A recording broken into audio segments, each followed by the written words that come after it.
Bueno, buenas tardes. Es otra reunión más del Club de Traductores Literarios de Buenos Aires. Estamos en nuestro 8º año de funcionamiento y muy contentos en la biblioteca del Instituto Goethe. Nos reunimos una vez por mes. Generalmente no cumplimos con la agenda, siempre tendría que ser el segundo martes de cada mes. Lo hacemos cuando nuestros invitados pueden, siempre el martes en algún momento del mes.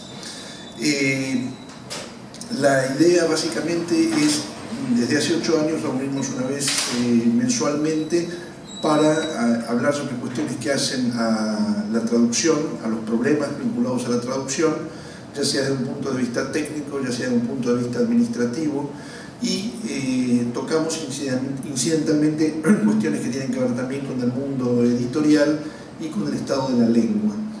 Y en ese sentido les comento a todos que hay una solicitada que hace 10 semanas estamos colgando en el blog del Club de Traductores Literarios de Buenos Aires, al cual se accede poniendo el nombre en Google, y que tiene que ver con una maniobra que hizo la Universidad de Buenos Aires y que nosotros consideramos espuria, que es la de haber de alguna manera sacrificado el programa que existe, creado no solamente por la Universidad de Buenos Aires, sino por un consorcio de universidades argentinas, para poder de alguna manera evaluar la calidad del castellano de extranjeros, que muchas veces es necesaria para cuestiones que tengan que ver tanto con los estudios universitarios como con cuestiones de trabajo y demás. Esto durante 10 años hizo que la Universidad de Buenos Aires pudiera evaluar alumnos a lo largo de 11 países del mundo entero, pero siempre, digamos, este programa fue asediado por el Instituto Cervantes, que quería imponer el programa español de manera única. Hasta hace 10 años no lo logró, y lo logró sí este año, cuando de manera inconsulta el rector de la Universidad de Buenos Aires, junto con la gente de la la gente de las facultades de Ingeniería, Ciencias Económicas, Farmacia, Medicina, Bioquímica y Veterinaria, aprobaran un nuevo protocolo que pone en primer lugar el programa español, dejando de lado la opinión de los especialistas de la Facultad de Filosofía y Letras, de la gente de Ciencias Sociales y la gente de Exactas, que votó en contra. En función de todo esto, este consorcio deja en manos del Instituto Cervantes y de Telefónica de España el cobro de los exámenes que se toman para evaluar el castellano. El examen argentino costaba 500 pesos, el examen español empieza en los 180 euros, el examen argentino era para toda la vida, el español hay que darlo cada 2 años, y de hecho los españoles, que muchas veces consideran el castellano como una lengua extranjera, tienen la idea de que también los hablantes de castellano pasen este examen, lo cual significa plin caja para Telefónica de España. Quienes estén interesados en firmar, esta lista la han firmado escritores, traductores, editores, historiadores, lexicógrafos, especialistas en lingüística y en filología de toda América Latina y afortunadamente también de España. Ustedes entran en el blog, ven la solicitada que la publicamos todos los sábados, y en el caso de que les interese firmar, lo único que tienen que hacer es mandar un mail de adhesión al correo del Club de Traductores Literarios. Hecho todo este aviso, y para que vean que no somos anti-españoles, sino simplemente anti-imbecilidad, lo que les anuncio es que ya el 16 de agosto vamos a celebrar conjuntamente el 40 aniversario de una editorial española, una de las más importantes editoriales españolas independientes, que es Pretextos. Va a estar acá Manuel Borrás, su director y aparte uno de los dueños de la editorial, y lo va a hacer en compañía de 2 editores argentinos. Vamos a hacer una conversación sobre lo que es editar de una manera ecuménica para toda la lengua castellana, justamente porque el catálogo de esta editorial, que es realmente muy importante, alterna títulos de toda América Latina y títulos españoles, y en su política de traducción aceptan el castellano de todos los países de América Latina, además del castellano de España, lo cual nos parece una medida absolutamente sana y saludable, sobre todo teniendo en cuenta que estamos hablando de una editorial española. Vamos a tener la charla ahora, como ustedes se habrán dado cuenta, todo esto se graba, por lo tanto cuando llegue el momento de hacer las preguntas, porque la idea es que luego de que Matías haga su exposición, esto se transforma en una conversación colectiva, esperen a recibir el micrófono, porque si no hablan desde el micrófono, lo que ustedes digan no se va a escuchar, y esto no solamente se ve online, sino que también posteriormente hay mucha gente que visita el sitio del Instituto Goethe y el blog del Club de Traductores para ver las charlas. Sean pacientes, aguántense la pasión, y muy cordialmente alguien les va a acercar un micrófono, esperemos que no se le caiga en la cabeza de nadie. Y nuestro invitado, Matías Batistón. Matías es traductor del inglés y traductor del francés. Y tuvo la enorme fortuna de haber sido aceptado como becario invitado, si se puede decir así. Sí, traductor en residencia. Traductor en residencia por un programa que tiene el Trinity College de Irlanda, junto con la institución que antes se llamaba Irish Literature Exchange y que actualmente se llama Literature Ireland. Este es un año muy especial para los irlandeses porque en la Pascua pasada festejaron el centenario del comienzo de la Revolución Irlandesa, algo así como el 25 de mayo de ellos, que un tiempo más tarde les iba a dar el ímpetu necesario para llegar a ser un Estado libre y luego para independizarse de Gran Bretaña. Por lo tanto, todos los cañones de Irlanda están puestos en este centenario, que es muy importante. De hecho, la Embajada de Irlanda en Buenos Aires, a través de su embajador Justin Harman, este año aprovechó esta circunstancia para juntar también el bicentenario de la independencia argentina y hacer un festejo conjunto a lo largo de todo el año. Bueno, dentro de todos estos planes y demás, tenemos la suerte de que Matías estuvo en Dublín haciendo algo muy específico que se vincula también con la Pascua del 16. Los dejo con Matías. Gracias. Lo curioso es que justamente decís que es algo muy específico, pero terminé haciendo lo que no fui a hacer. Porque el proyecto en realidad de la residencia en traducción fue la traducción de la trilogía de Samuel Beckett. A mí me ofrecen esa traducción, yo la acepto, después me entero de que hay una convocatoria para la residencia esta en Dublín. Me presento con Beckett, les gusta el proyecto, termino viajando y justo antes de llegar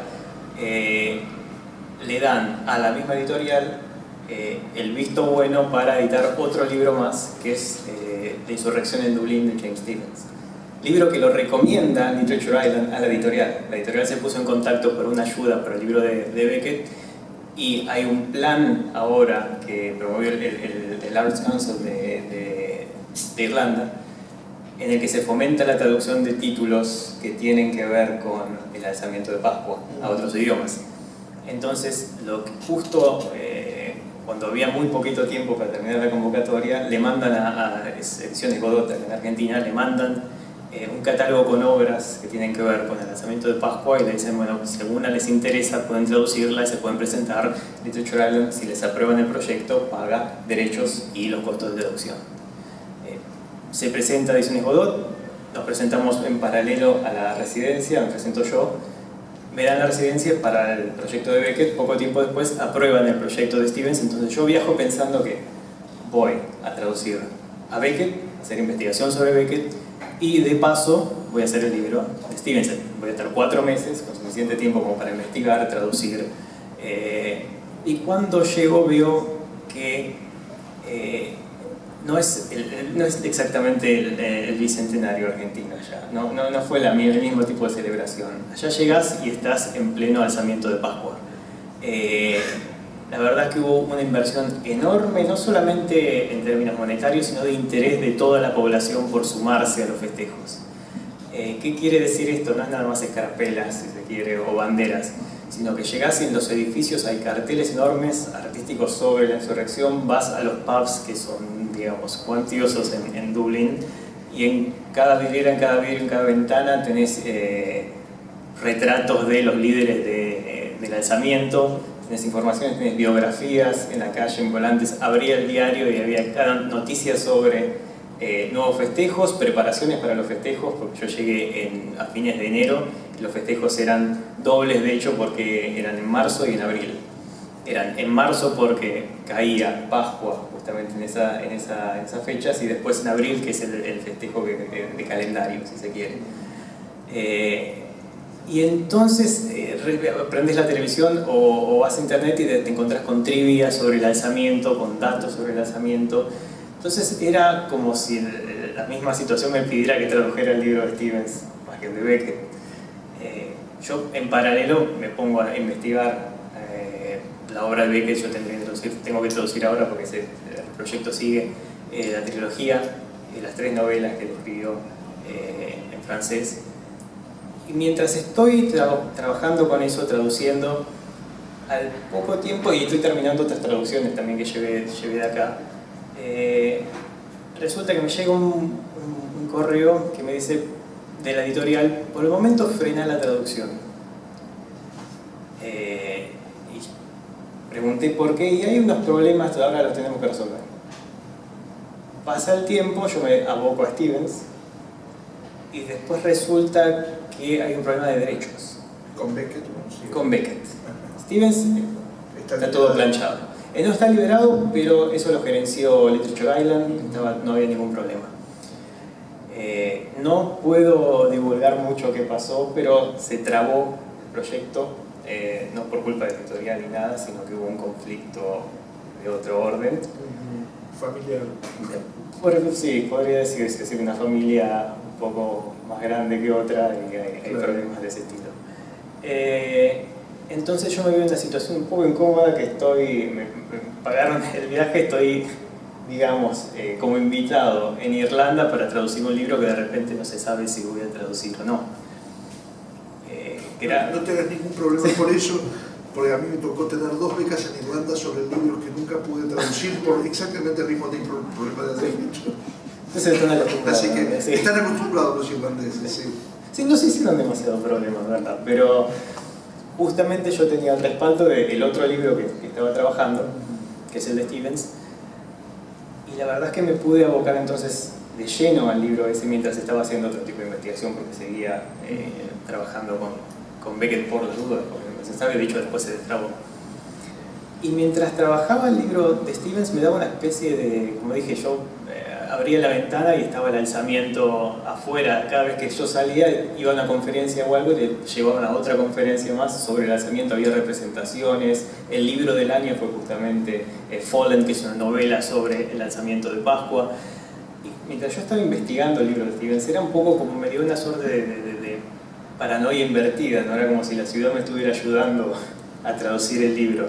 Cada vez que yo salía a caminar estaba retomando los pasos de Stevens, porque el libro tiene lugar donde yo me alojé, que es en Trinity College. Stevens vivía a 5 o 6 cuadras de ahí, y uno de los focos del lanzamiento fue St. Stephen's Green Park, que es el parque que está ahí nomás, a 3 cuadras de Trinity. Entonces yo salía a la calle y estaba en pleno libro. Y me di cuenta también que se habla mucho de ponerse en la mente del autor, de compenetrarse con el autor, ponerse en la mente, pero me parece que es una experiencia un poco más rara ponerse en los zapatos literalmente, ¿no? Poder seguir los pasos de un autor, pues es una experiencia muy rara para uno como traductor, que siempre está hay un delay, una diferencia de tiempo y espacio. Acá se salvaba la diferencia de espacio porque estaba en el mismo lugar, y la de tiempo había como una especie de rizo ahí, una espiral, que yo volvía a estar no exactamente en el mismo punto, pero un punto que rimaba con, digamos, hace 100 años. Porque en la calle salía, se veía gente vestida como soldados de la Primera Guerra Mundial, dando volantes, o en el caso de los festejos mismos, vestidos como si fuera de hace 100 años, al principio del siglo. Y aparte esto me ayudó a entender un poco la sensibilidad de Stevens. El libro de Stevens es un diario que él escribe y que se publica muy poco después de los eventos del lanzamiento. Aparte de registrar día a día lo que pasa, él hace una introducción y después en un epílogo trata de entender las causas, las consecuencias y qué puede llegar a pasar en el futuro y qué debería hacerse. con mucho tino, porque la situación es muy caótica y él logra desanudar más o menos todo lo que está pasando. El libro es muy peculiar por distintas razones. Una es que es caótico, en el que uno va leyendo y se da cuenta que los tiempos verbales no terminan de cuajar. El diario está escrito en presente, pero a veces es un presente retrospectivo, ¿no? Hay una parentética o una observación que dice días después, o yo nunca vi durante todo el alzamiento, y está hablando del tercer día del alzamiento, que duró una semana. Y uno ve que el diario es retrospectivo, está escrito un poco después, pero no se sabe exactamente cuándo. Es algo que traté de mantener en la traducción, que es esa incertidumbre temporal. Pero aparte está la sensibilidad misma de Stevens. Stevens no es un escritor mayor, es un escritor menor irlandés. Pero justamente por eso tiene un atractivo especial, me parece, ¿no? Casi que podría decirse que una literatura vale un poco por los escritores menores, porque los escritores mayores casi que te caen en suerte. Un gran escritor, un genio puede más o menos nacer en cualquier lado, pero cuando una literatura tiene ya una constelación de escritores menores interesantes de su propia manera, ya estamos hablando, me parece, de otro tipo de... Es curioso que digas eso. Hay una gran traductora francesa que fue básicamente la introductora de casi la mejor literatura argentina y uruguaya en Francia, Laure Bataillon. Fue también la que consiguió que los nombres de los traductores aparezcan en la tapa, en los libros franceses, y la que consiguió que se aclare, traducido del castellano México, traducido del castellano Argentina, etc., abriendo la posibilidad de una especialización. Y una vez ella, que había traducido a Cortázar, a Saer, a Onetti, etcétera, etcétera, tradujo también a Osvaldo Soriano. Y yo con mucha impertinencia de mi parte le pregunté, le dije: Lord, pero dígame, usted traduce a estos grandes escritores y traduce también a Osvaldo Soriano. Y ella me dio una lección que tiene que ver exactamente con lo que dice Matías. Dice: una gran literatura no está hecha solamente de grandes autores, sino también de pequeños autores, y hay que prestarle atención a todos. Y en el caso particular, además de Stevens, que es interesante por cómo escribe, por lo que escribe, y biográficamente. No sé si sabías, Stevens fue el hombre que casi coescribe el Finnegan's Wake. Stevens es un nudo de contradicciones. Es un gran nacionalista, férreo creyente en proteger el idioma irlandés. No escribe en irlandés, sin embargo, es un férreo creyente en la independencia, casi militante de Irlanda, y sin embargo no participa de la lucha armada ni se interesa en el aspecto ese de la lucha armada. Quiso, sin embargo, ingresar al ejército. No pudo cuando era joven porque medía unos 50, creo. Medía 4 pies 11 pulgadas. 10 pulgadas, 4 pies 10 pulgadas, que es, yo me di cuenta, la misma altura que Lolita en el libro de Nabokov. Exactamente la misma altura. Era un gran conversador y un gran mitómano en ambos sentidos de la palabra. Mitómano porque fue uno de los principales autores que retoma la mitología irlandesa, los cuentos de hadas, que la rehace a su manera en sus novelas, pero también el hecho de ser fabulador. Patrick McFadden, creo que se llama, que es una escritora norteamericana que se estudió a Stevens bastante. Yo hice un trabajo de investigación sobre los otros escritos de Stevens, la biografía, la correspondencia, lo que no se llegó a editar en vida. Y ella llegó a revisar todo el material y vio que había discrepancias. Por ejemplo, Stevens en conversaciones decía que él había quedado huérfano a los 6 años, y después en un borrador de su autobiografía habla de los padres como estando vivos a los 10 años. Él contaba como anécdota que era tan pobre cuando era joven que tuvo que pelear con los patos en el St. Stephen's Green Park por unas migajas de pan. Los patos se convirtieron en cisnes en otra publicación, y al final en la BBC, en la radio, en un terrier. Digamos que él inventaba, aunque inventaba o modificaba los detalles. Era confiable más o menos en la relación de los hechos, no en los detalles puntuales. Y tenía una sensibilidad muy particular para elegir dónde mutaba y dónde cambiaba las cosas. Y yo al principio el libro lo enfocaba de un modo distinto, como un documento histórico con valor literario agregado, si se quiere, y terminé viéndolo al revés.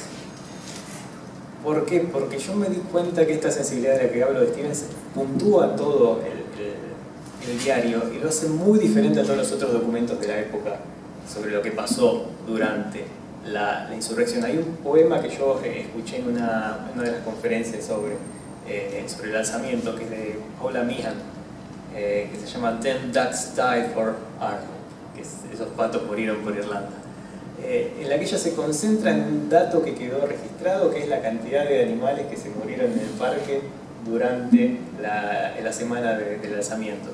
Aparentemente alguien que trabajaba en el gobierno tuvo que hacer un recuento de los daños al parque y creo que se murieron 6 pájaros, hubo 7 bancos rotos y 300 arbustos dañados. Entonces ella hace un poema con eso, ¿no? Y son los detalles que quedan por fuera de la historia oficial, por fuera de todo lo que un historiador, digamos, cuerdo, trataría de estudiar. Y que sin embargo se filtran todo el tiempo en el libro de Stevens. Todo el tiempo. De hecho, el libro empieza con él tratando de aprender el dulcémere.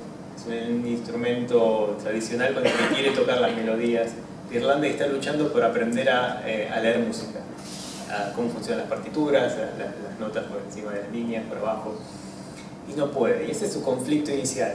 Está completamente conflictuado, humillado, se siente indignado incluso por la existencia misma del dulcémere que él va a tener que tocar.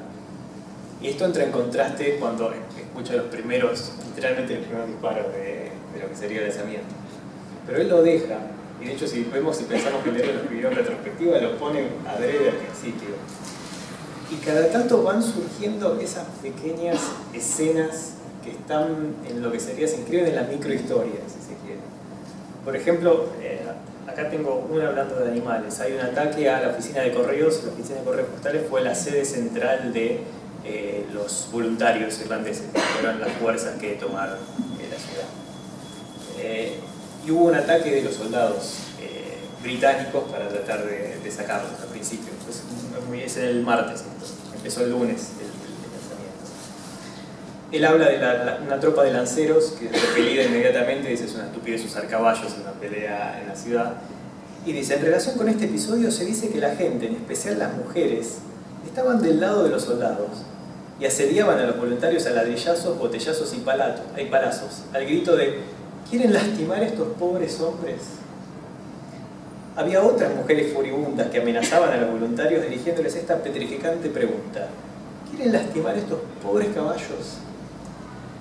No cabe duda, la mejor gente del mundo vive en Dublín, dice muy decepcionado Stevens. Estuve a punto de traducirlo como una ciudad como la gente, pero decidí al final ir por lo literal. Dice, los lanceros se retiraron hacia el fondo de Saxby Street, donde permanecieron durante un rato en medio de una multitud de personas que se pusieron a acariciar a los caballos. Les debe haber parecido una insurrección bastante curiosa, es decir, si no es que no conocían Irlanda. Y él continuamente va a estas pequeñas escenas en las que puede detectarse, si se quiere, por ejemplo, misoginia, pues son siempre las mujeres que son el objeto de estas observaciones. Pero se concentra mucho en la actitud de los irlandeses hacia los voluntarios, es decir, hacia el mismo alzamiento, y cómo se manifiesta, y no lo hace de una manera generalizada, sino que va siempre al detalle, y es el detalle extraño, es el detalle que no termina de cogerse el ojo para encontrar exactamente lo que tiene que poner. Ahora, por ejemplo, de uno de los voluntarios que se destacaba del resto cuando estaban tratando de armar las barricadas, decía, tenía un paraguas de mujer en la mano y cada vez que alguien se ponía demasiado molesto, el tipo saltaba a la barricada y lo perseguía a media cuadra dándole paraguasos en la cabeza. Se decía que lo increíble no era que Irlanda estuviera en guerra, sino que después de tantas horas el paraguas siguiera sin romperse. Y estas son las transiciones son lo mejor, porque el libro es muy breve y este tipo de datos entran en la narración, pero no deja fuera la parte más oscura o la parte más cruda, si se quiere, de lo que sucede. Y para eso hay que manejar muy bien las transiciones. Y me parece que el manejo de Stevens acá es magistral. Todo lo que estoy leyendo es del mismo día, que es el martes. Y había habido saqueos por la noche cerca de Saxby Street. Y se rumorea que los voluntarios habían fusilado a 20 de los saqueadores. Estos son los irlandeses fusilando irlandeses. Es una escena bastante tétrica, si se quiere, bastante triste. Inmediatamente después hace un comentario para precisar qué es lo que se estaba saqueando y dice: los negocios afectados fueron mayormente mercerías, zapaterías y tiendas de golosinas. Hubo muchas tiendas de golosinas saqueadas y de hecho este tipo de negocio fue el blanco predilecto de los saqueadores durante toda la insurrección. Hay algo cómico en la idea misma, algo casi inocente e infantil. Es posible que la mayoría de los saqueadores fueran chicos, dándose el atracón de sus vidas. Probaron golosinas que nunca habían probado antes y que nunca volverán a probar en esta vida. Y hasta el día de su muerte en la insurrección de 1916 tendrá para ellos un sabor dulce. Y de nuevo, si fuese esta observación aislada o aislada de un hecho histórico, podría verse como medio cursi, si se quiere hacer. Pero es el detalle agregado a algo muy duro que sucedió. Y en el momento detecta ese detalle, lo precisa. Y yo me fijé a ver si había datos reales detrás de eso. Y hubo muchos saqueos, y es verdad, hubo muchas tiendas de golosinas que fueron saqueadas. No sé si fue la principal, pero es algo que se levanta de... Básicamente, vi las fuentes y casi todas las fuentes apuntaban a este mismo libro, ese es un dato que sabemos de acá, y de registros de locales asaltados. Y siempre está este ir y venir, esta negociación, si se quiere, entre los hechos importantes del alzamiento, que esto es muy importante resaltar. Él estaba aislado de lo que sucedía principalmente, él no sabe lo que está pasando, como la mayor parte de las personas en Dublín.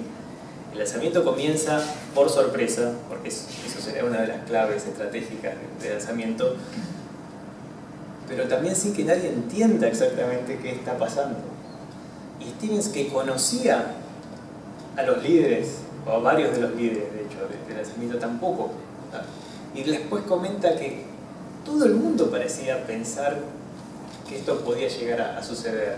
Venían amenazando con esto desde hace tiempo. Algunos incluso decían, yo oí el rumor de que iba a empezar incluso el lunes, pero nadie le prestó atención. Y Stevens entonces está retratando no solo los hechos puntuales a los que él tiene acceso, porque no puede saber qué está pasando dentro de correos, no puede saber qué está pasando exactamente dentro del parque, más allá de lo que ve del otro lado de las rejas. Ve gente muriendo, llega a ver cómo disparan, cómo fusilan gente, cómo le disparan a personas que trabajan y que quieren sacar de las barricadas, por ejemplo, el carro para seguir trabajando. O sea, que escenas muy fuertes y se concentran en eso y en lo que es casi una rumorología del alzamiento. Él dice que no hay más noticias, no hay diarios, no hay manera de acceder a lo que pasó, entonces ahí en ese momento dice, donde se acaban las noticias, se acaba la civilización. ¿Qué pasa? Entonces empieza la barbarie, que es el rumor. Y él levanta los rumores, que de nuevo es algo que en general queda fuera de la historia. Es una historia paralela o incluso en formación. Y lo plasma a lo largo de todos los días en el diario. Y es eso lo que se va filtrando y tenés contrastes. Yo empecé a ver contrastes, por ejemplo, las escenas de los caballos acariciados por las personas, por los vecinos. Y después tenés, por ejemplo, en el mismo día, fui al Green, en la esquina de Maiden Road, había un caballo tirado en el sendero en un charco de sangre. Tenía 2 heridas de bala, pero la sangre le brotaba de la garganta. Se la habían cortado. Y de ahí pasa a hablar de en el mismo lugar, uno de los voluntarios que está tirado en el parque, hecho un ovillo, y nadie puede acceder a él porque están los francotiradores del otro lado, en Chevron Hotel. Entonces dice, no estaba muerto ya que cada tanto movía débilmente la mano pidiendo ayuda. La mano estaba totalmente roja, teñida de sangre, no se le veía la cara. Era apenas una masa fofa castigada sin misericordia por la lluvia, empapada, amorfa y daba pena verla. Sus compañeros no podían rescatarlo porque el lugar estaba en la mira de los francotiradores acostados en el Chevron. Iba a tener que quedarse ahí hasta que cayera la noche. Y de nuevo es el arte de la transición, ¿no?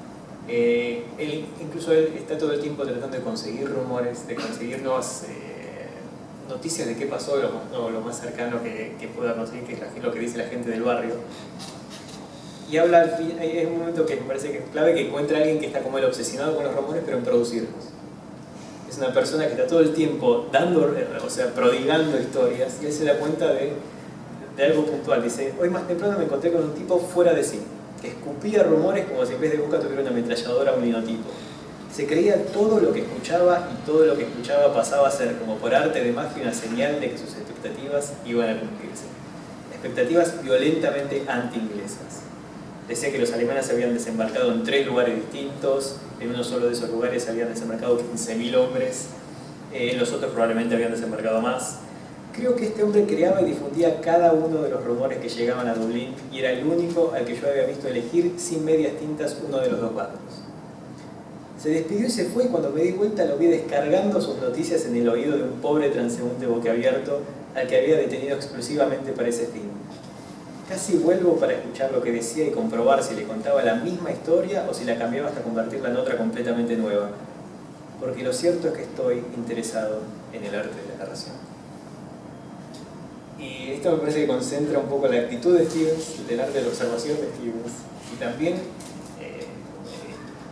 el talento para exagerar, digamos, para el hipérbole, para darse cuenta de qué es exagerable y qué no, y qué es maleable y qué conviene para el libro. Que dicho sea de paso, es un libro muy serio, es algo que afectó a Stevens tremendamente, pero Stevens tenía es como una incapacidad de no hacerlo, de no enfocarse en esos detalles puntuales o pintorescos.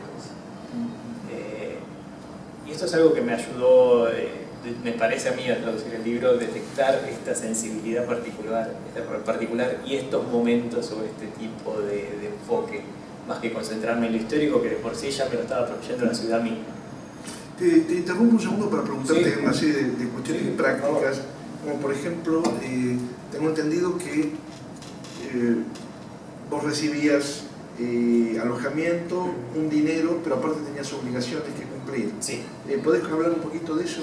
Sí, las obligaciones, más que nada, aparte de asistir a eventos, charlas, conferencias, que tampoco era punta de pistola, pero eran invitaciones, uno obviamente iba. Sí tenía que dar clases, seminarios en la maestría de traducción literaria, que fue bastante interesante por el hecho de que llego y doy clases de traducción, pero estoy acostumbrado a que la gente sepa los mismos idiomas. Entonces yo llego al aula y me encuentro con que tenés personas que son de Rusia, son de Italia, son de Estados Unidos, son de Portugal, y hablan todos idiomas distintos. Todos hablan inglés como idioma común, pero traducen a lenguas distintas. Entonces tenía que ver qué trabajaba con esos alumnos, porque yo no puedo corregir el ruso, por ejemplo. Sí me concentré, fueron unos meses de clases, entonces fueron varios seminarios. Al principio me concentré en no teoría en el hecho de teoría de la traducción propiamente dicha, pero sí quería hablarles un poco de la experiencia de traducir realmente para editoriales y darles información que es difícil acceder cuando uno está todavía estudiando. Y hablar también de derechos, incluso el proyecto de ley de traducción editorial acá en Argentina, ese tipo de iniciativas, contratos. Pasó que no estaban exactamente interesados en nada que fuera teórico, incluso si todo lo que fue expositivo, se encontraban con una me encontraba con una pared impermeable, digamos. Y yo pregunté, y aparentemente era el caso con todos los demás profesores, por las dudas, para saber si era yo, pregunté, y entonces me concentré y traté de encontrar un punto que me permitiera trabajar algo práctico y al mismo tiempo manejarme yo con idiomas que yo no conozco. Entonces, justo hace poco había terminado un libro que se va a publicar ahora, que es una serie de traducciones de textos de John Cage, muy experimentales. Entonces, mi idea fue concentrarme en la forma más que en el contenido. Entonces, para dar un ejemplo, en el libro este de Cage utiliza operaciones aleatorias para escribir.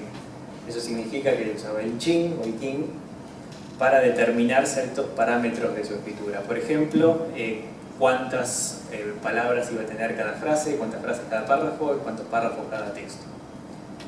Yo lo que hice en mi traducción, como experimento, mi traducción tiene la misma cantidad de palabras en esos textos escritos con Ching, la misma cantidad de palabras por frase, la misma cantidad de frases por párrafo y la cantidad de párrafos por texto. Eso lleva un tiempo y es una experiencia particular. Entonces se las di a ellos y yo no puedo, por ejemplo, corregir el ruso, no puedo entender el ruso siquiera, pero sí puedo contar las palabras en ruso, puedo ver si ellos se atuvieron a ese tipo de limitación. Les di, por ejemplo, también acrósticos y mesósticos en los que puedo ver si, por ejemplo, siguen las limitaciones. Los mesósticos son un tipo de acróstico particular que funda John Cage y tienen sus limitaciones y sus trucos. Por ejemplo, hay letras que no pueden, la letra en la palabra vertical, una letra no puede ser seguida para ponerlo más fácil. La palabra vertical tiene, digamos, 5 letras, pongámosle, las primeras 2 son A y B, entre la A y B no puede haber una B, por ejemplo, y así. Hay letras que no se pueden dar, es como el hipogramático por mechones. Trabajé lipogramas también, trabajé Ulipo, trabajé las morales elementales de que no. Y eso era un experimento creativo al mismo tiempo que de traducción y me permitió más o menos manejarme y me concentré más que nada también en tipos de traducciones experimentales que yo iba descubriendo y que yo conocía. Las traducciones, no sé si conoces a Krzysztof Bertnicki, creo que se llama, que es el traductor polaco de Finnegan's Wake, que es una serie de experimentos multidisciplinares que tradujo el Finnegan's Wake al polaco, tardó 10 años y después de eso se quedó obsesionado con el Finnegan's Wake y lo tradujo de distintas maneras. Hizo una traducción a música, por ejemplo, sin musicalizarlo. Tradujo el texto a texto musical. Es distinto ponerle música al texto, es encontrar la música en el texto mismo. Y ahora está enfrascado, creo que todavía, en una traducción gráfica que es convertir el Finnegan's Wake entero en tarjetas de presentación, esas tarjetas que uno da con el nombre y el número de teléfono. Bueno, es el Finnegan's Wake entero convertido en una serie de tarjetas, cada una con su dibujo, con el artista gráfico con el que está colaborando, y cada una representa una escena particular de un modo muy elíptico. Y ejemplos también de traducción olimpiana, traducción fonética, etc. Entonces me concentré en ese lado de la traducción. Y desde el punto de vista de, bueno, es evidente que haber estado ahí te planteó la posibilidad de traducir de una manera distinta a como lo hubieras hecho si hubieras estado en tu casa. ¿Qué viste en Irlanda, qué viste en la literatura irlandesa durante el tiempo que estuviste ahí y que te expusiste a toda esta cantidad de cuestiones que te resulta específico, por ejemplo, respecto de lo que podría ser la literatura en otras ramas del inglés? Bueno, primero, dos cosas, la literatura en sí y la gente que hace la literatura. Cuando llegas a Irlanda al poco tiempo te das cuenta que los irlandeses por lo general son como patológicamente simpáticos, ¿no? Por decirlo de algún modo. Entonces es una escena literaria muy intensa, muy concentrada, pero también muy abierta. Por lo menos esa es la sensación que da cuando uno llega. Hay una charla, hay un evento, una lectura de poemas y enseguida la gente, incluso si es algo bastante formal, bueno, termina y dice, bueno, vamos a estar en el pub acá a la vuelta, el que quiere venga, y vas y empezás a hablar con la gente que estaba participando, se vuelve enseguida un movimiento social, se tiene otro lado de la actividad. Yo me encontré con varios escritores y editores, coordiné unos encuentros y la respuesta era siempre inmediatamente la misma. Sí, cómo no, vamos a tomar una cerveza, vamos a tomar un café, inmediata. Es un acercamiento, es una situación quizá un poco extraña en comparación en otros lugares. Es muy poco francés. Sí, es muy poco francés. Y en la literatura en sí lo que vi, yo me concentré un poco en los narradores actuales, ¿no? Que nada en los cuentistas. Y hay un regreso de la forma, si se quiere. Coincidió un poco quizás porque yo tenía el ojo puesto en cuestiones formales.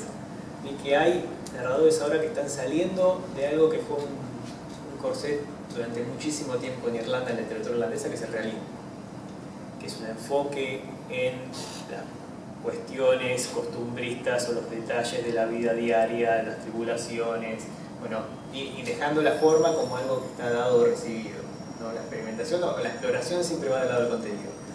Ahora tenés una serie de escritores que están quizá un poco más receptivos frente a las literaturas de otros países y se ven más influenciados por escritores contemporáneos de otras lenguas, incluso de alt lit, digamos, en Norteamérica o hasta Latinoamérica. Encontré gente que gustaba en Cantavaira, por ejemplo, y están tratando de explorar ese lado de forma. Por ejemplo, escritores como Rob Doyle, que es un novelista y cuentista que tendrá 33, 24 años, o Dave Lord, gente con la que me encontré y empecé a charlar y vi que hacían cosas muy interesantes por ese lado, que es completamente distinto de lo que se encontraba hace 20 años, que es una de las paradojas de la literatura irlandesa, porque los padres o las grandes figuras de la literatura irlandesa, si se quiere, del siglo XX, son todos grandes vanguardistas, Beckett, Joyce, en el caso de Flann O'Brien, Y no es que son escritores olvidados, porque se siguen leyendo. Lo que pasa es que están, si se quiere, se los restringió y se les restringió en el canon para hacerlo un poco más seguro del lado de acá y dejar el peligro del lado de allá. Y la gente los lee, los estudia, los admira, pero no sigue los pasos en ese tipo de cuestiones de experimentación o de interés. Y ahora creo que es un regreso en lo que conocer a todo ese tipo de literatura. Entonces están más abiertos, me parece, a lo que pasa en otros lados. Entonces no es demasiado diferente a lo que está pasando en los escritores de la misma edad, me parece, por ejemplo, en Inglaterra o en otros lados del mundo. Sí, en la cuestión temática, porque están muy interesados en el post-boom, que bueno, ya sería no post-boom, sino bien el post-crash. Lo que es la fantasía que fue el tigre celta y los efectos que tuvo eso cuando se terminó. Y es una constante, si quiere, podés ver un patrón repetitivo más allá del alcoholismo, que es un leitmotiv en toda la literatura irlandesa. Sí ves un gran interés en la violencia en los jóvenes, en falta de, digamos, de un centro de contenedor, ese tipo de cuestiones sociales tratadas de nuevo ahora, para realizar el rizo, tratadas desde un punto de vista formal. Eso por ahora lo que estuve viendo de interés en formas breves, fragmentadas, que parece un lugar común, pero es un retraso que tenía, me parece, Irlanda en este sentido. Yo hasta cuando leí o escuché a algunos de estos escritores en lecturas que hacen públicas, me decían, qué interesante lo que está haciendo, es completamente nuevo y es un poco vieux jeu de otro lado del charco. Pero es interesante lo que está produciendo en Irlanda y la manera en que esas cuestiones formales, que de por sí acá quizás están un poco de modelo, ya transitadas, generan nuevos enfoques cuando entran en contacto con los escritores irlandeses y con la misma materia que antes estaba tratada de otra manera. Una última pregunta antes de pasar la pelota al público, y es ¿pudiste ver un poco, digamos, Irlanda prácticamente tiene una industria editorial casi artesanal, con muy pocas editoriales, tanto en el norte como en la República, pero yo encontré que paradójicamente había muy buenos traductores irlandeses de otras literaturas. De hecho, algunos de los nombres más grandes dentro de la literatura irlandesa fueron también traductores, no sé, simplemente pensando en Seamus Heaney, por ejemplo. ¿Pudiste ver algo a propósito de qué es lo que traducen o qué es lo que les interesa traducir? Están muy interesados. Yo hablé con Anthony Farrell, por ejemplo, están interesantísimos, muy interesados en la que es la nueva literatura latinoamericana, por ejemplo, pero sí que esa falta conocerla. Entonces, está el entusiasmo ahora, falta quizá orientar las antenas. Están, de cualquier modo, más interesados ahora en esta efervescencia irlandesa. Yo hablé con varios editores jóvenes y a los que estaban más interesados en la traducción no tenían ideas muy puntuales sobre qué es lo que les interesaba. Por ejemplo, decían, queremos estar más receptivos a los textos traducidos de Latinoamérica y de otros países porque eso llega muy poco, pero cuando preguntabas qué, decían Bolaño o cosas que no del todo originales o cosas que ya habían recibido ellos traducidas al inglés. Yo sí comparto la impresión esa, que son editoriales pequeñas, artesanales, pero muy activas. Y es como una obra que renueva el nuevo impulso que tienen las historias, los cuentos y los formatos breves, y las revistas sobre todo. Hay muchas revistas como Gorse, por ejemplo, que ahora se convirtió en editorial. Dan el salto, si se quiere, y se interesan en nuevas voces, nuevos contenidos, y están muy abiertos a recibir material de cualquier parte. Vi también, esto es algo que se da más en la poesía, me parece, pues, de generación o de interacción entre distintas culturas. En lo que es la narración, que es lo que yo me concentré, no se ve tanto en el hecho, sí en la intención. Se ve el deseo de abrir las puertas, pero no saben qué es lo que va a entrar. Está la predisposición, pero todavía no me parece. Según lo que yo vi, no hay como un perfil delineado que es lo que quieren ese plan, digamos, más allá de la idea de que sea algo nuevo y algo que pueda estimular, digamos, este tipo de escena en Irlanda. Bien. Bueno, ahora llega el momento incómodo en donde yo les digo quién va a hacer la primera pregunta y si en 3 o 4 segundos no contestan, designo un voluntario. ¿Quién abre el juego?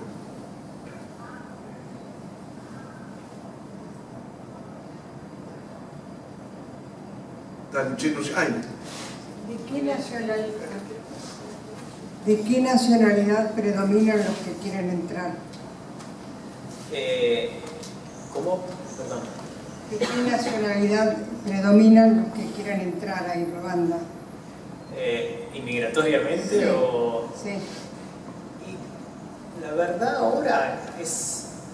Yo no podría darme una respuesta exacta de cuál es la nacionalidad, pero sí es cierto que es un país en el que se ve gente de absolutamente todos lados. Sobre todo yo estaba en Trinity College, que es la parte más central de Dublín, y donde ves gente desembarcar de todo el mundo para conocer. Primero, si sos un turista vas a ir ahí, si no sos un turista buscas trabajo también vas a ir, vas a terminar cayendo ahí. Entonces en la calle, cada vez que salías era imposible no escuchar 3, 4, 5 idiomas. No podría decir exactamente quién, o sea, exactamente qué país es el que más emigrantes manda a Irlanda. Irlanda siempre se obsesionó más con la gente que se iba que con la gente que venía, a diferencia de muchos otros países. Yo estaba hablando con Dave Lordan y me decía como, Irlanda es un dato casi brutal, numérico, porque Irlanda es el único país desarrollado, me dijo, y no sé si incluimos a los otros países también, si no es el único, que tiene menos gente ahora que en el siglo XVIII. Claro. Muchísimo menos. El siglo XVIII alcanzó los 10 millones de personas y ahora si combinás del norte y de eso son 7. Se supone que solamente en Estados Unidos 33 hay millones, cerca de sí. 33 millones de irlandeses que viven ahí.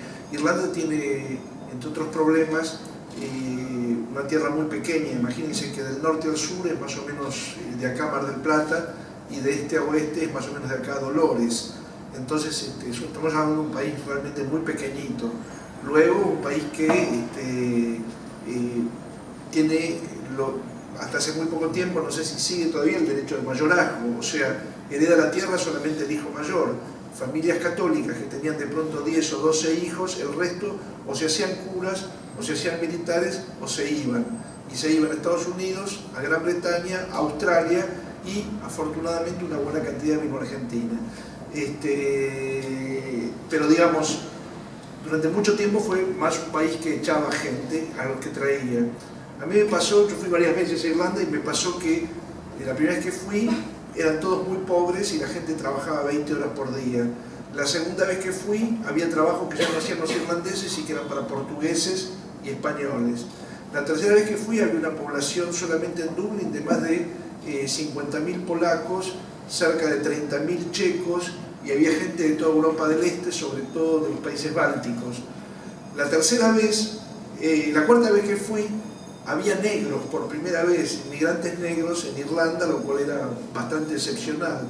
Y después se acabó la fiesta y buena parte de estos inmigrantes ya no tenían la bonanza que había y se volvían a sus países.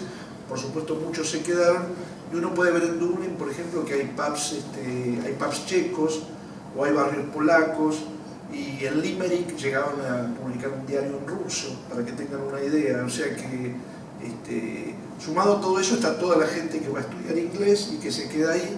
Hay una buena cantidad de argentinos y uruguayos que chicos que estudian inglés y que hacen trabajos en supermercados, en los Central y todo ese tipo de cuestiones. Y como eso, montones de gente de todas partes. Porque aparte también Irlanda es la variante barata para estudiar inglés. Sobre todo para los españoles que no van a Inglaterra, terminan yendo a Irlanda en viajes de estudios y demás para estudiar inglés más barato de lo que tendrían que estudiar en Inglaterra. Y repito, es a diferencia de lo que se podría ver en Londres o en París, es un gran interés la emigración, no solo el hecho mismo, sino como fenómeno sociológico. Yo fui y tenía en la National Gallery estaba toda una muestra sobre la emigración irlandesa, los muebles que dejaban atrás cuando se iban, fue muy traumático. Además no fue un hecho puntual en el tiempo, sino que es algo que se da siempre. Yo pregunté incluso si se seguía dando, si es algo que todavía pasaba a pesar de que se estabilizó muchísimo la situación económica de Irlanda, incluso teniendo en cuenta que cayó de y todo. Y sí, se sigue dando continuamente por el simple hecho de que por más que estés bien en el país, tenés al lado a Londres, tenés a París y tenés muchas posibilidades de viajar a Estados Unidos, y son países enormes. Por momentos no Inglaterra, pero Estados Unidos te puede salir más barato en muchos sentidos, no en la renta quizá, o no si querés comprar una casa, o si te vas a enfermar. Pero más allá de eso, Dublín es muy caro y muy chiquitito. Claro. Entonces eso genera que expulse un montón de gente. Hay un fenómeno muy desagradable que se produjo en los últimos años cuando los irlandeses se volvieron nuevos ricos, y es que, por ejemplo, muchas cosas, Irlanda es uno de los países más musicales que uno se puede imaginar que hay sobre la tierra, y sin embargo, en lugar de desarrollar, por ejemplo, en el campo de la música clásica, una ópera propia importante o salas de cámara importantes y demás, a los nuevos ricos irlandeses les resultaba mucho más barato pasar el fin de semana en Londres, ir al Covent Garden y volver, con lo cual en las escuelas de música irlandesa producían músicos que no tocaban en el país, sino que se iban a tocar en Inglaterra para que los irlandeses los fueran a ver en esas salas prestigiosas y demás, lo cual es absolutamente delirante. Pero bueno, digamos, ese tipo de fenómeno también tiene que ver con que, a ver, los irlandeses un día son Gardel y al día siguiente son Lepera. Siempre todos van a decir que el Mesías de Händel se estrenó en Dublín. Lo que pasa es que después del Mesías de Händel son pocas las cosas que se estrenaron en Dublín.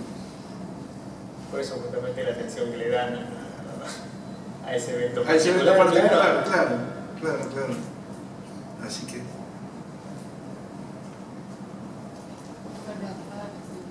En principio, una aclaración con respecto a la cantidad de habitantes. Sí.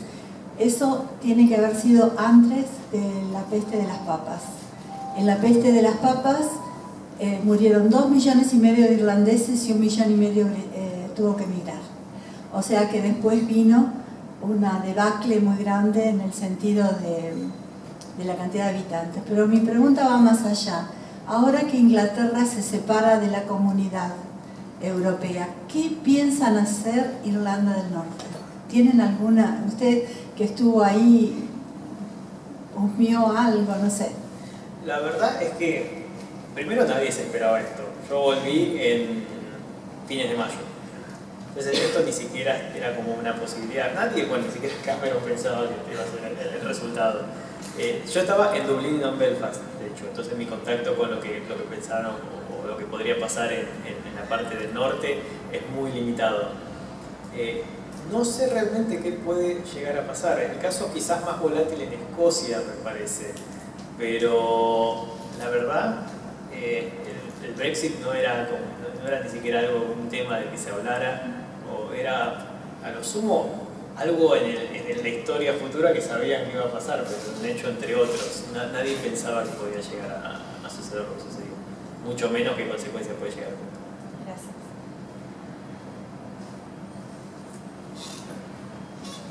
Yo quería volver al tema de la traducción. Quería preguntarte si ese libro de Stevens no se había traducido nunca. No al español. Al español no, a otros idiomas sí. Sí, por ejemplo al italiano se tradujo en el 2015.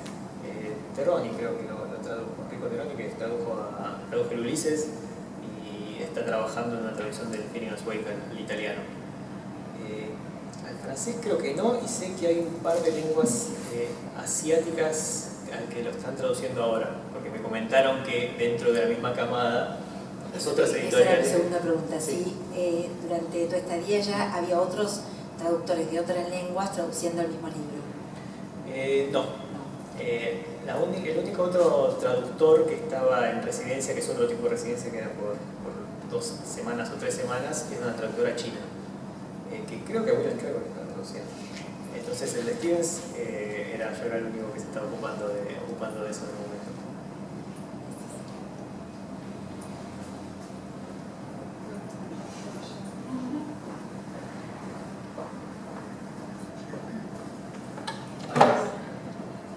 Hola, ¿qué tal?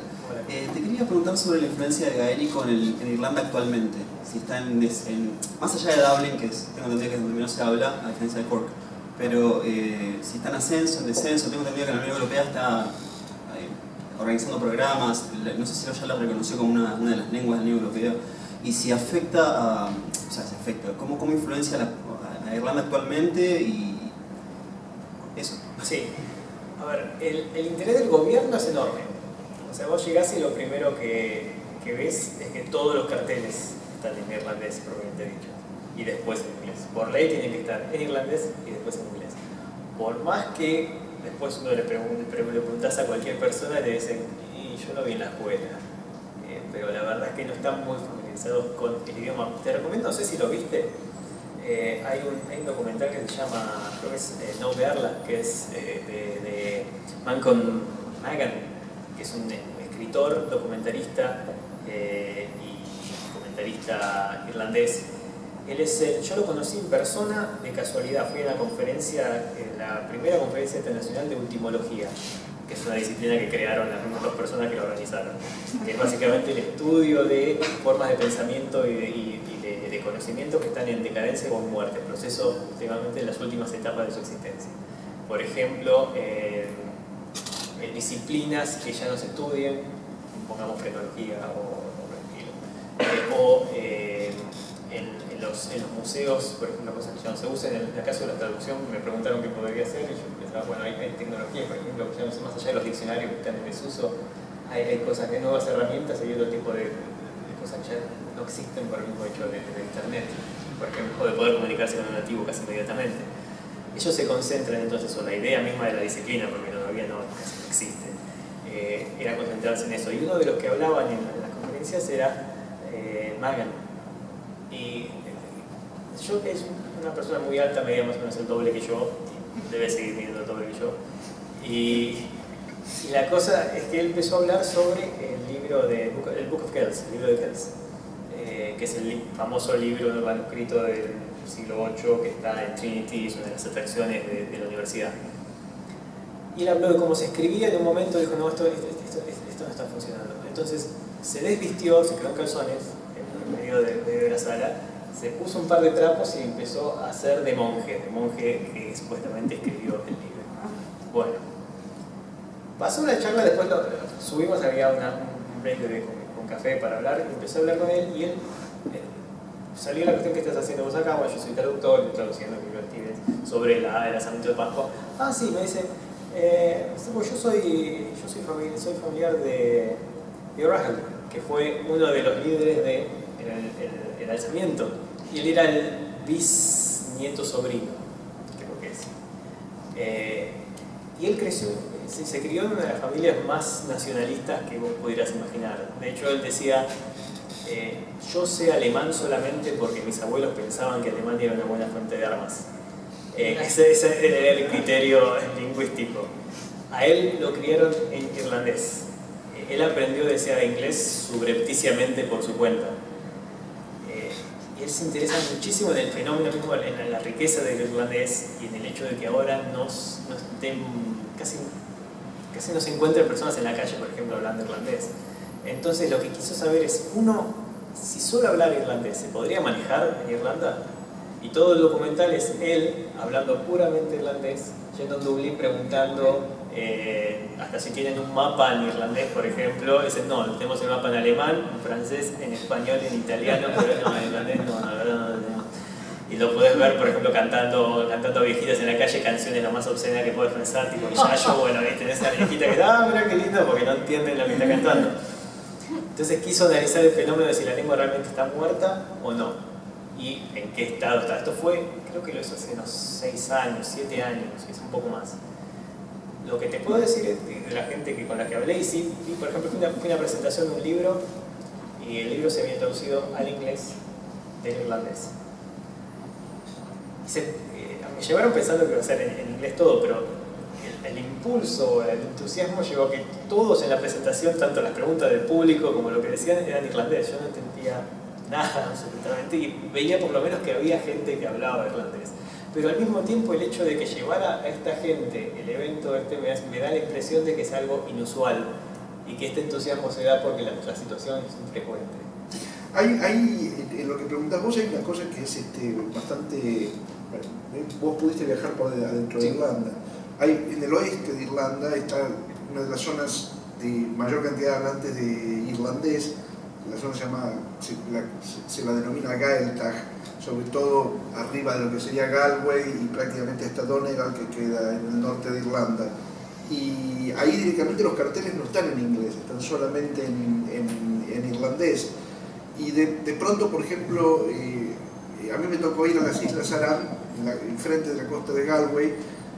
Fui con una poeta cuyo primer idioma era justamente el irlandés. ¿Perkida? No, Moya Cannon. Y la gente se comunicaba única y exclusivamente en irlandés, y solo cuando vos demostrabas que no eras irlandés te hablaban, tenían la deferencia de hablarte en inglés, pero no era la primera cuestión. Digamos, hay zonas donde eso se mantiene, hay otras que también le vieron el filón. Hay un poeta que, por ejemplo, no es de familia de primera lengua, el irlandés, Peter Sir. Peter aprendió muy bien irlandés porque le vio el filón, y entonces él se ocupa de traducir los documentos que van a la Comunidad Europea del inglés al irlandés, que es uno de los idiomas con los que se maneja la cuestión, y ahí hay una buena fuente de dinero. Hay otra gente que hace exactamente eso mismo. Y después está la gente que toma las actitudes así nacionalistas hay toda una serie de poetas muy buenos y poetas muy buenas que escribieron exclusivamente en irlandés y que se hacen traducir por poetas de lengua inglesa, y que se mantienen en sus 13, o sea, no escriben en inglés directamente, escriben única y exclusivamente en irlandés. Evidentemente hay una vida para todo eso. Estadísticamente dicen que el 10% de la población, digamos, es obligatorio en la escuela aprender irlandés, pero lo hablan en la casa aproximadamente el 10% de la población de Irlanda. ¿Cómo se llama el documental? No Berla, creo que es no inglés en irlandés. Está en YouTube, yo lo puedo corroborar que está. ¿Alguien más? ¿Quieren aprovechar? Matías hasta dentro de 5 minutos está en oferta. Perdón, yo tengo una pregunta muy desusada. No, espera. Sí, no sabía.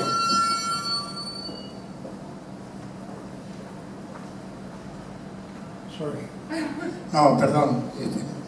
No sabía si había otra gente esperando con preguntas previas.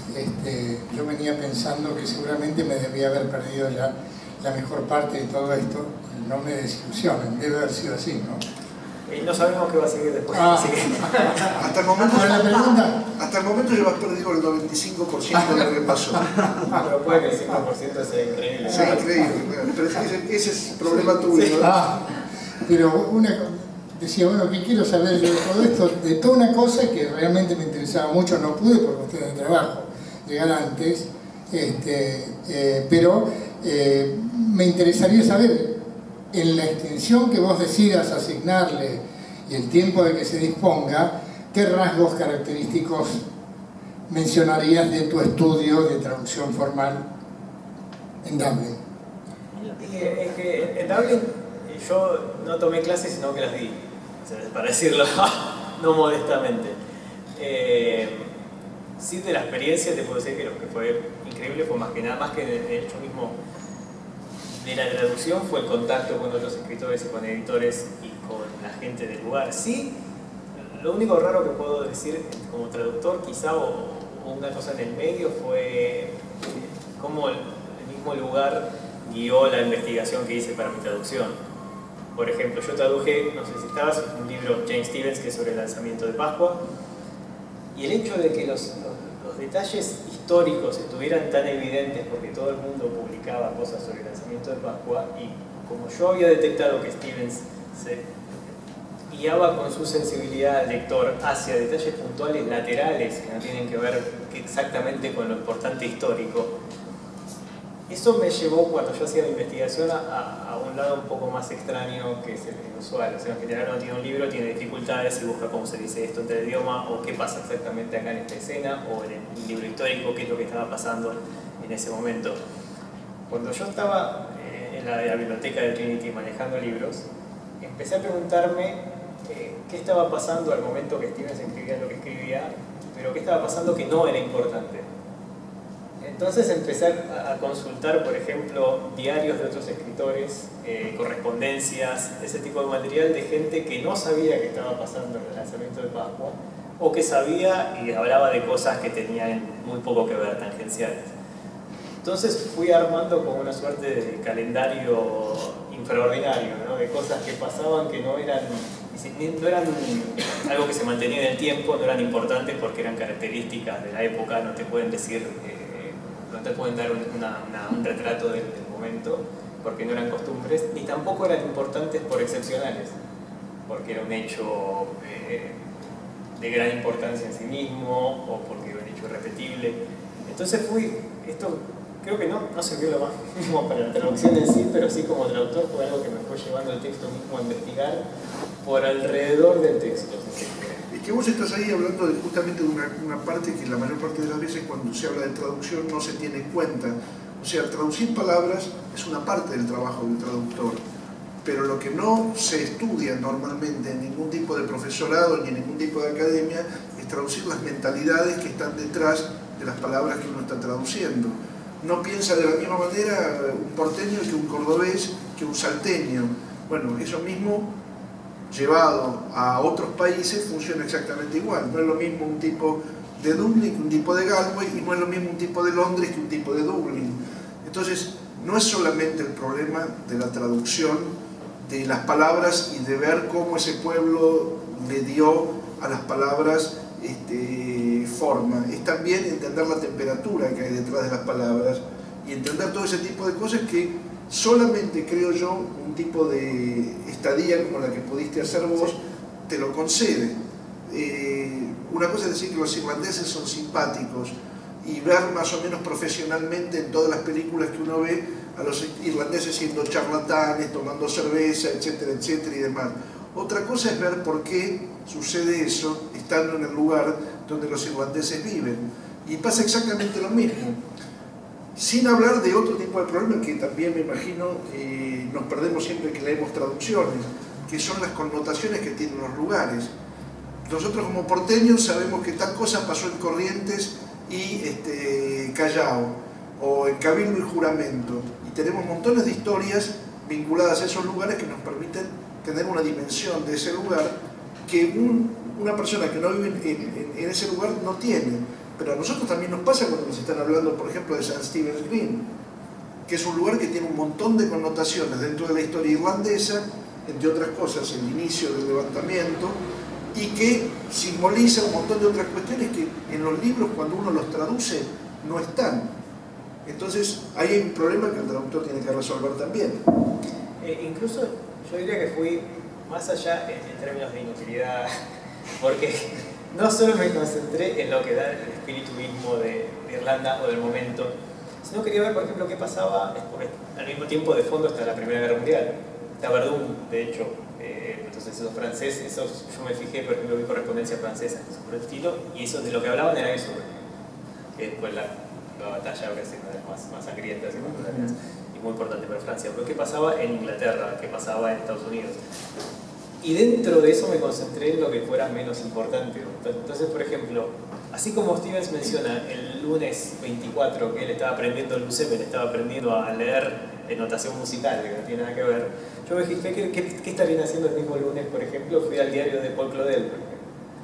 Y el lunes, el 24 de abril, Paul Claudel se queja en su diario de que algunas personas lo están tratando inexplicablemente bien, son demasiado amistosos. ¿Dónde está él?